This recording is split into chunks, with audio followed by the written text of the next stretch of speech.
when it comes to opportunity, நம்ம நிறைய பேர் சொல்லுவாங்க இந்த ஆப்பர்ச்சுனிட்டி அவங்க பயன்படுத்துறது இல்லை, அவங்களுக்கு நிறைய விஷயங்கள் இருக்குது, நிறைய ஆக்சஸ் இருக்குது, இல்லைனா அவங்களுக்கு நிறைய விஷயங்கள் கொடுத்துட்டு தான் இருக்காங்க, பட் ஸ்டில் அவங்க யூஸ் பண்ணிக்கிறது இல்லைன்னு ஒன்று இருக்குல்ல. உண்மைதான். ஏன்னா நான் கம்ஃபர்ட் ஜோனுன்னு ஒன்று இருக்குது. எங்கள் மக்கள் வந்து அந்த சர்ஜரி எல்லாம் முடிச்சுட்டு ஒரு கம்ஃபர்ட் ஜோனுக்குள்ளே போயிடுவாங்க. அந்த கம்ஃபர்ட் ஜோன் எப்படின்னா சொசைட்டியோட ரொம்ப மிங்கிள் ஆக மாட்டாங்க. ஏன்னா மிங்கிள் ஆகும் பொழுது இன்கேஸ் யாராவது ஹர்ட் பண்ணிடுவாங்கன்ற ஒரு பயம் இருக்கும். அப்போ எங்கள் கம்ஃபர்ட் ஜோனுக்குள்ளேயே நாங்கள் இருந்தோம்னா யாரும் எங்களை ஹர்ட் பண்ண மாட்டாங்க.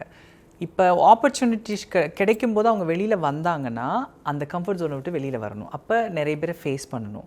இன்கேஸ் அவங்களோட ஹையர் பொசிஷனில் இருக்கிறவங்க யாராவது ஹர்ட் பண்ணாங்கன்னா கண்டிப்பாக அவங்களுக்கு கோவம் வரும். அந்த இடத்துல அவங்க வந்து பஸ்ட் அவுட் ஆகிடுவாங்க.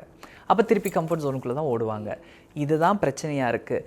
இதுக்கு வந்து நான் சொசைட்டிகிட்ட வந்து என்ன சொல்வேன்னா, முடிஞ்ச அளவுக்கு நீங்கள் அந்த இதை அமைச்சு கொடுக்கும் பொழுது அதை கொஞ்சம் அவங்க முன்னேறி வர்ற வரைக்கும் கொஞ்சம் அக்செப்டோடு கொஞ்சம் புரிந்து நடந்து கொண்டால் நல்லாயிருக்கும். அது நான் சொசைட்டிகிட்ட சொல்ல முடியும்.